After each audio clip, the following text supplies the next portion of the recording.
Bom dia. A Associação Brasileira de Estudos de Álcool e Outras Drogas tem 40 anos. É uma associação sem fins lucrativos que tem uma única missão. A missão da ABAD é fazer prevenção por meio dos encontros, dos fóruns, dos eventos que ela promove, chamando especialistas do mundo todo, do Brasil, e também as experiências nacionais para apresentar em seus eventos.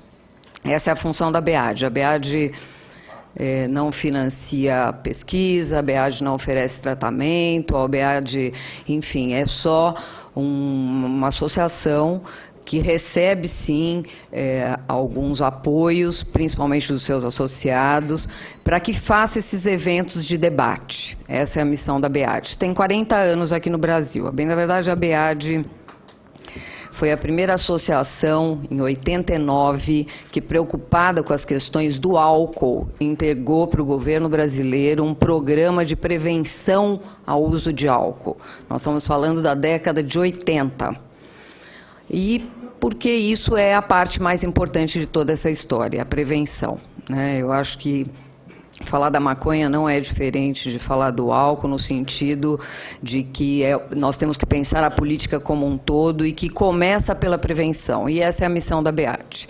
E aí o que eu preparei, bem, na verdade, eu já vou poder passar muita coisa para frente, porque os colegas já trouxeram os estudos, mas para que a gente entenda a maconha por meio das suas múltiplas dimensões, que é entender o ser humano, né, bem da verdade, um ser biológico, psicossocial, espiritual, e que em algum momento da sua história vai encontrar com algum tipo de droga, qualquer droga, né? Nós temos que olhar o ser humano assim, e assim temos que pensar a política. E dentro da política temos que pensar se a droga deve ou não ser legalizada, se a droga tem que ser restrita. Os países desenvolvidos hoje têm avançado na restrição das drogas legais, já que uma droga legal tem o impacto que tem, como sabemos nós aqui no Brasil, o álcool e o tabaco. E mesmo os medicamentos prescritos, como lembrou o professor Aníbal, né? Falou bem dos medicamentos que nós mesmos, os médicos, né? Eu sou médica de formação, temos aí no Brasil, e muitas vezes são muito mais prescritos do que poderiam ser. Eu gostaria de declarar também meus conflitos de interesses. Eu sou funcionária pública, né, sou professora afiliada da Unifesp, coordeno um projeto de políticas para álcool e tabaco no município do interior do estado de São Paulo, um município de 12 mil habitantes, que é um município que pode trazer para que a gente discuta o que é melhor para o Brasil em termos de políticas, já que as diretrizes são federais, mas cada município, cada região brasileira tem a sua cara e merece a sua política, assim como cada droga tem que ter a sua política, porque elas são todas diferentes entre si. Então, eu trabalho naquele município, a 500 quilômetros de São Paulo, que é o município de Tarumã. Coordeno um projeto em escola também, e nunca recebi nenhum prolabore, nenhum financiamento de nenhuma indústria, nem farmacêutica, nem a indústria das bebidas, nem a indústria do tabaco. Eu sou funcionária pública até hoje, trabalho para o SUS, sou médica, psiquiatra. Bom, eu achei que valia a pena, já que eu falo da maconha com as suas múltiplas faces, que eu trouxesse as diretrizes de uma política, né? Porque aí nós vamos depois pensar a nossa para a maconha no Brasil, né? O que cabe no Brasil em relação à maconha? Olhando para o álcool, olhando para o tabaco e olhando para as outras drogas que temos aí, que é o nosso menu, né? Podemos escolher entre várias drogas. Primeiro, eu acho que é uma questão que todo mundo já falou, que não existe ser humano sem droga, né? A gente tá aí a história, o professor já trouxe também. E a maconha acompanha a história da humanidade desde 6 mil anos antes de Cristo. Eu fiz até um resuminho histórico que eu também vou poder pular. Mas dizer que nós temos que se ver com drogas o tempo todo. Se não vem da natureza, o ser humano produz. os nossos medicamentos, né? E estamos nós aqui estudando quais são os canabinoides que nós podemos usar dentro da nossa farmacopeia, que sirvam sim como medicamentos, que muitos têm mostrado um direcionamento, merecendo mais estudos, amostras maiores, metodologia mais rígida para proteger o ser humano. Quando a gente fala de metodologia de pesquisa, é para proteger a humanidade dos efeitos adversos que todas as substâncias têm. Ah, bom, se elas têm demais, elas são proscritas. Elas serão abandonadas, porque não poderão ser usadas. Né? A heroína é um exemplo disso. Né? A heroína foi sintetizada para nos ajudar, para ser um potente analgésico muito mais que a morfina. E foi abandonada, porque causou malefício, destruição e causa até hoje nos países envolvidos. Né? Portanto, as drogas não são boas nem más. E olhar para a droga desse ponto de vista, não vilanizar a droga, é conseguir contextualizar a droga e achar a melhor estratégia para o seu manejo. Só que essas nossas drogas são, sim, substâncias diferentes, peculiares, essas que falamos agora. Né? Estamos falando de drogas que agem no sistema mesolímbico cortical, que o Dr. Marcos falou, que alteram a capacidade de decidir, que alteram a motivação, que alteram a visão da realidade, que alteram o nosso senso de sobreviver, de se proteger. Bom, parece que, já que é o lugar que faz com que a gente lute, sobreviva, é o lugar mais importante do cérebro. Aí que essas drogas agem. Nós não estamos falando de aspirina, não estamos falando de amoxicilina, estamos falando de substâncias que são bastante poderosas, que merecem ser muito estudadas, sim. Bom, e tirar essa vilanização da droga, né? Que eu acho que isso, para tomar decisão sobre qual a melhor política, é muito importante. Bom, já falei do perfil farmacológico, né? E mais do que isso, né? Cada um de nós é um ser totalmente peculiar, diferente, que responde às mesmas doses de droga de forma diferente. Portanto, não dá para generalizar mesmo. A gente vai ter que olhar com lupa esse efeito das substâncias. E aí as pesquisas que vão nos dizer. As pesquisas vão nos ajudar a saber se é o canabidiol, se é o THC, o que pega mais na droga. É só pesquisando, porque é errática a ação da droga em cada um de nós. É peculiar, é individual. E aí falar dessas drogas é falar que também elas impactam o nosso entorno, né? Falar que impactam o nosso entorno, até aí nós estamos contando com a maior parte de adultos, né, que estão no nosso entorno, como aqui nessa sala. Mas quando nós vamos falar de cérebro, de criança e adolescente, aí a situação fica mais grave para que a gente pense qual é a melhor política para uma droga. Né? Puxa vida, mas as drogas legais estão aí. E, pois é, parece que se a gente olhar para os países desenvolvidos, nós vamos aprender que nós temos que cuidar melhor das drogas legais. Que se isso for observado, nós vamos diminuir o impacto para todas as outras drogas. Porque as drogas legais, porta de entrada, totalmente demonstrado, né? Totalmente demonstrado, acessível, ninguém regula droga legal, não é o governo que consegue regular uma droga legal, é a indústria que regula uma droga legal, infelizmente, no nosso país. E aí, quem sabe, olhando para isso, a gente aprenda como cuidar de uma droga, se nós decidirmos que vamos legalizar, que vamos proibir, o que nós vamos fazer. Bom, já falei que política para droga tem que ser especial para cada uma, né? E eu acho que a gente aprendeu mais a partir do final do século passado. Então, pensar que nós estamos engatinhando na questão desse tipo de droga, drogas que são especiais, diferentes, nós estamos engatinhando para pensar uma política.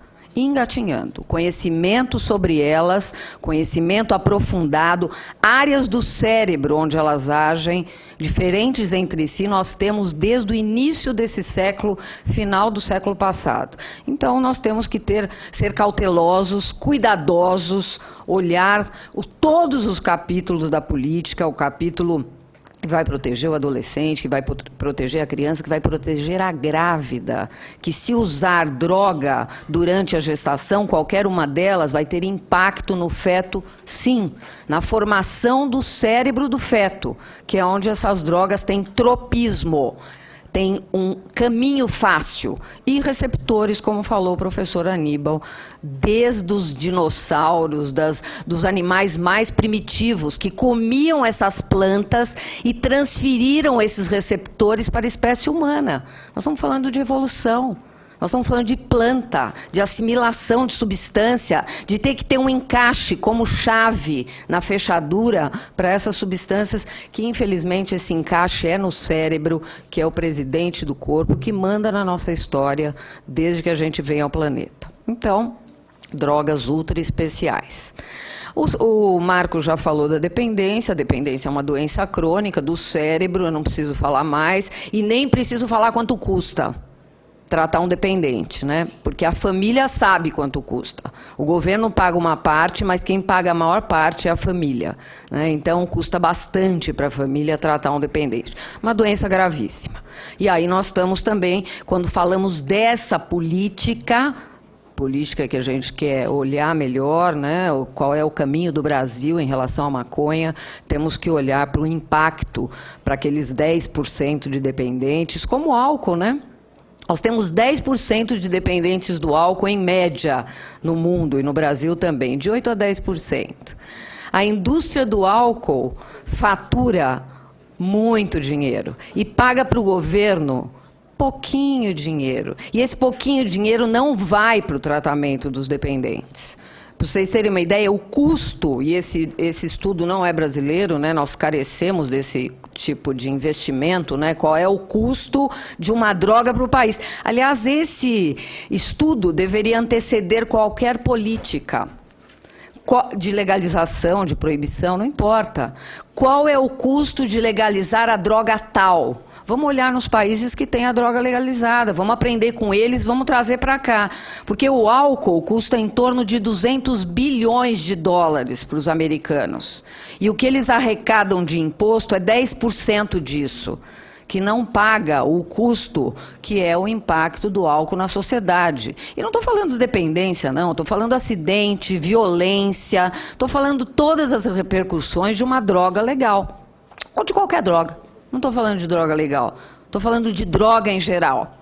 O impacto não é só no indivíduo, né? Nós estamos falando de acidente, de impacto na criança, no feto, e por aí vai. Então, a menor parte cuida dessa história, e talvez esse estudo antecedesse a nossa decisão de qual é a melhor política, olhando para uma nova droga, né, que a gente quer debater e legalizar.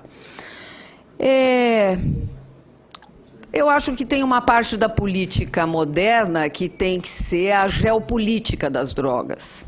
A gente precisa conversar com os vizinhos, com os países produtores, para pensar uma política de drogas para o Brasil, qualquer que seja a política.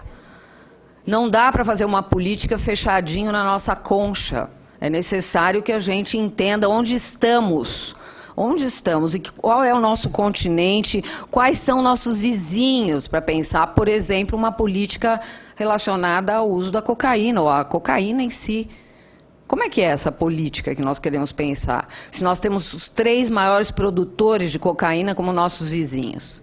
Então, para pensar uma política, tem que saber tudo isso, né? Tem que se relacionar, né? Tem que conversar.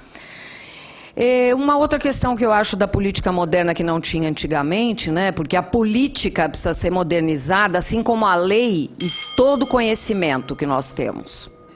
Tem que modernizar. À medida que eu aprendo mais sobre a planta, eu tenho que introduzir dentro dessa política, eu tenho que contextualizar, né? Então, lei tem que ser atualizada, senão ela caduca. E eu acho que os países desenvolvidos têm nos dito que a gente precisa fazer uma reforma do sistema de justiça também, que a gente precisa olhar para os indivíduos que são presos cometendo crimes e estão sob efeito de drogas e cuidar deles.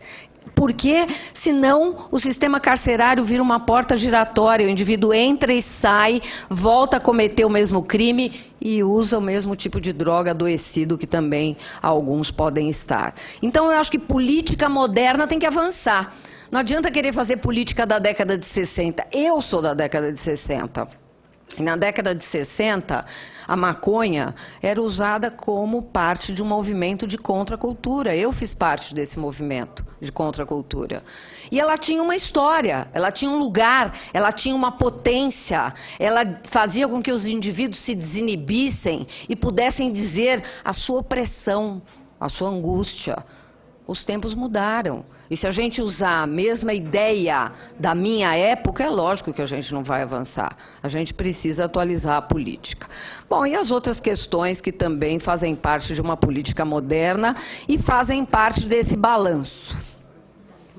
Pensar qualquer política mais flexível significa ter um monte de regras. Um monte de regras, porque políticas flexíveis demandam controle.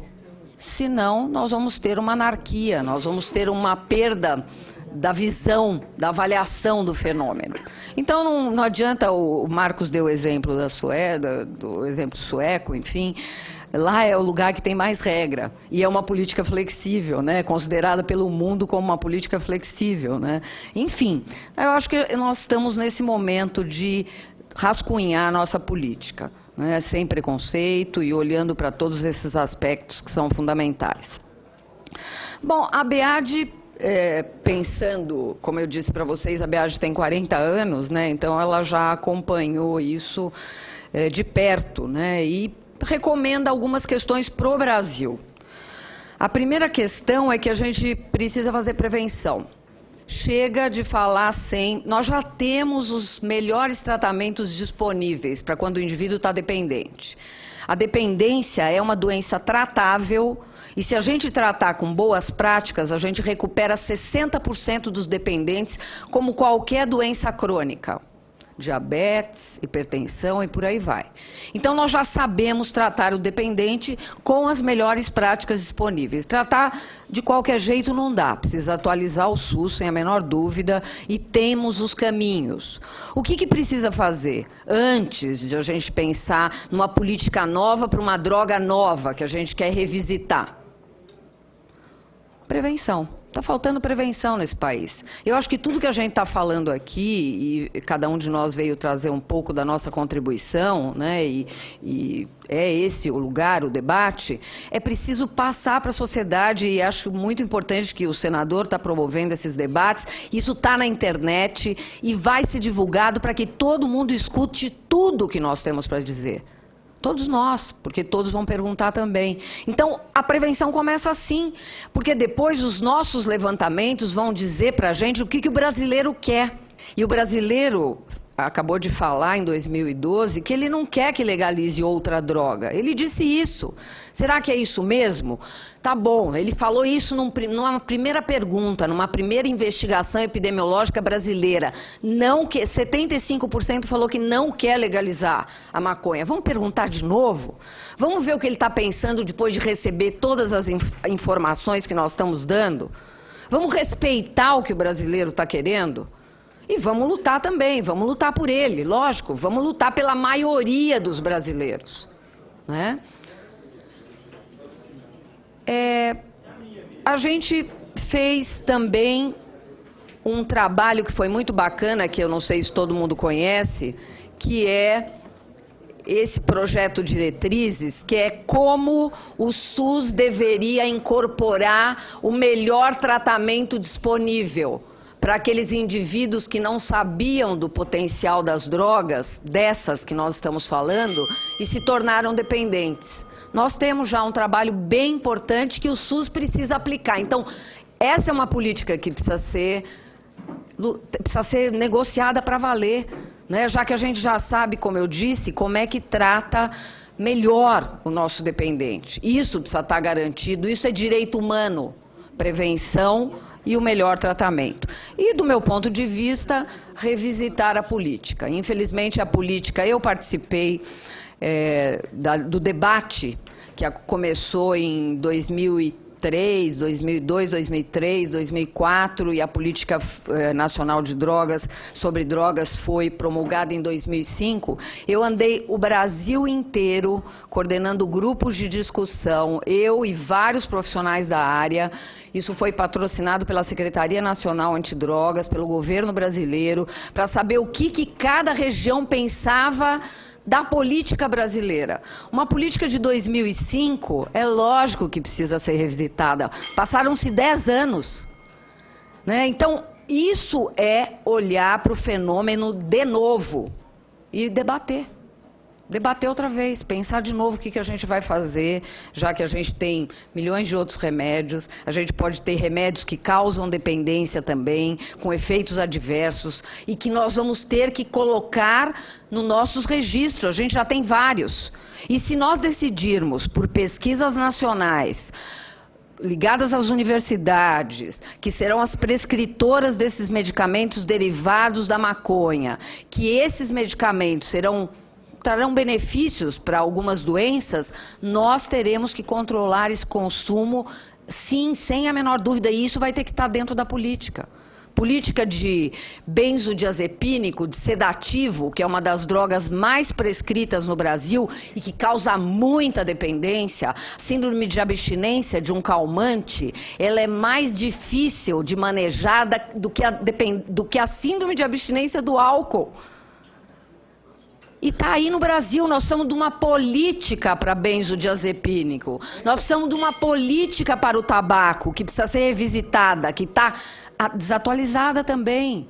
Bom, mas se nós decidirmos que nós vamos incluir mais uma droga legal, nós vamos ter que ter uma política com diversas regras, porque nós não estamos falando de um produto qualquer. Nós estamos falando de uma planta que tem 80 canabinoides até agora descritos, que sabemos pouco e que poucos são os estudos. E se nós que decidirmos isso, nós vamos ter que ter essa responsabilidade compartilhada e cuidar desse fenômeno na sociedade. Bom, essa linha do tempo, senador, eu vou pular, eu acho que os colegas já disseram, sistema canabinoide também. A partir desses remédios, nós aprendemos, a partir da planta, a gente aprendeu o que a planta faz aguda e cronicamente. Já temos, professor Aníbal, vários estudos. Olha a nossa plantinha aqui, com os seus 80 canabinoides. 80. E para todas essas coisas aqui estão sendo testadas, várias funções. Não é o demônio. Não é o demônio, mas nós temos que ter calma, ponderação e responsabilidade compartilhada, porque não estamos falando de um produto qualquer. Então, ela tem propriedades medicinais, mas por diversos componentes que ainda precisam ser estudados.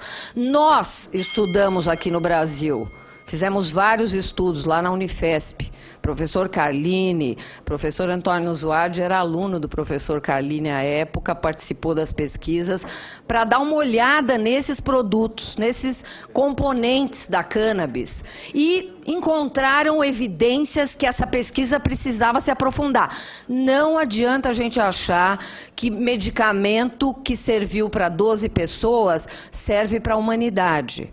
Não é assim. O professor Aníbal já falou, mas nós temos competência nas nossas universidades para estudos com amostras maiores, estudos multicêntricos que fale da maconha no Brasil e que mostre para o que nós vamos utilizar ou não vamos utilizar. É uma decisão que todos vão participar, né? Compartilhar. Nós estamos aqui, né? Bom, aí eu trouxe todos os estudos, eu vou deixar todos disponíveis, como o professor mostrou, e eu só vou para os efeitos crônicos, professor, que o senhor deixou para mim um pedacinho, né? Então, já falou da epilepsia, já falou como antipsicótico, estudos de caso. Eu fiz uma escadinha aí para a gente dar uma olhadinha no nível de evidência, né? Então, o nível de evidência está melhorando para epilepsia e psicose, como o professor mostrou, mas não é suficiente. E para todas essas outras doenças ou distúrbios, o nível de evidência ainda falta. Mas a gente tem condição de fazer. Nós temos várias universidades interessadas, vários pesquisadores que podem coordenar as pesquisas e se situarem como prescritores para casos graves, que as terapêuticas não funcionaram até agora e que vão precisar usar os medicamentos sem a menor dúvida, né? Então, eu acho que muita coisa aí tem para fazer. Os estudos mais modernos, né, 2013 e 2014, mostrando o local onde todos os componentes da maconha agem, né? Então, uma série de estudos muito interessantes, ainda nem publicados, né, mostrando o que mais nós temos aí pela frente em relação às ações e os efeitos da maconha e todos os seus componentes. Já sabemos que quanto mais cedo, maior o impacto, né? Então vamos ter que proteger crianças e adolescentes e grávidas, né? Não tem como, regras da política. Vamos ter que proteger crianças, adolescentes e grávidas, né? E isso por quê? Porque os estudos mostram já alteração do cérebro, e aí já estamos subindo a nossa amostra, professor, quase 60 usuários, né, mostrando alteração precoce aí do cérebro. Os desfechos com uso crônico, que eu acho que isso eu posso contribuir, fazendo um pouquinho essa diferença, também com segmentos muito longos, segmentos de 15, 10 anos, comparando séries de jovens que não usaram com aqueles que usaram, a partir da infância. São séries realizadas na Nova Zelândia, na Austrália, e esse é o último estudo, é o mais moderno, acho que eu só vou passar esse, mostrando que nessas séries, além do impacto acadêmico, impacto laboral, né, e em função desse uso crônico, efeitos do uso crônico, nós temos aqui o aumento da taxa da dependência, o uso de outras drogas e, pasmem, inclusive tentativas de suicídio por usuários crônicos. Lógico que vulneráveis, indivíduos que têm a sua vulnerabilidade, que já trazem consigo e que a droga, infelizmente, vai atuar na vulnerabilidade do indivíduo. E não tem como evitar isso, isso é imprevisível. Se nós usarmos aspirina e tivermos uma vulnerabilidade gástrica, a aspirina vai furar o estômago. Isso é uso de qualquer droga no ser humano, é a imprevisibilidade do impacto. E no caso aí, um acompanhamento de longo prazo mostrando 17 anos, né, são cortes de estudos longitudinais, né? Então, o uso crônico provoca diversas alterações, inclusive diminuição no QI, né? Também é um estudo, diminuição de 10 pontos no QI, infelizmente por uso crônico, né? A gente não gostaria de ter esse efeito, mas acontece, né? Que é esse último estudo, né? Esse estudo é de 2012, é um estudo em adultos, né? Então, independentes, né? Avaliados em vários momentos, mostrando aí a redução do QI. Bom, eu vou falar só mais umas duas coisinhas, se o senador me permitir. Tá bom. Dizer que nos países que têm políticas mais flexíveis, a dependência aumentou no efeito agudo e depois estabilizou. Né? São ondas de drogas. Quando você legaliza a droga, o primeiro impacto é do aumento, e aí a gente vai ter aumento do consumo, vai ter aumento das consequências, e depois a droga sofre uma estabilização. Isso para todas as drogas, né? E, lógico, aí a gente vai ter os efeitos crônicos que eu também já passei. Estudo sueco eu vou passar para frente, falar da potência da droga, que não é mais a mesma, lá de 1960, né? Nós estamos falando de drogas mais potentes e efeitos mais importantes também, né? Um estudo novo também mostrando esse impacto, né? Dizer que o Brasil saiu em 2011 de 7% de consumo no ano na população adulta, e hoje ele está entre adolescentes em 8,3%. Né? Então, nós já temos, por conta daquela diminuição da percepção de risco, um aumento do consumo, e é esperado, não tem problema, é esperado. Se você debate mais, os jovens têm mais curiosidade, eles vão achar que faz menos mal. Se nós estamos falando em uso, propriedades medicinais da planta, nos seus diversos componentes, é verdade que eles vão achar que pode usar, que não faz mal. O jovem pensa assim. Bom, mas aí está o impacto, eles estão usando mais cedo, numa taxa bem mais alta, né? E nós vamos ter que cuidar deles, e isso nos preocupa, né?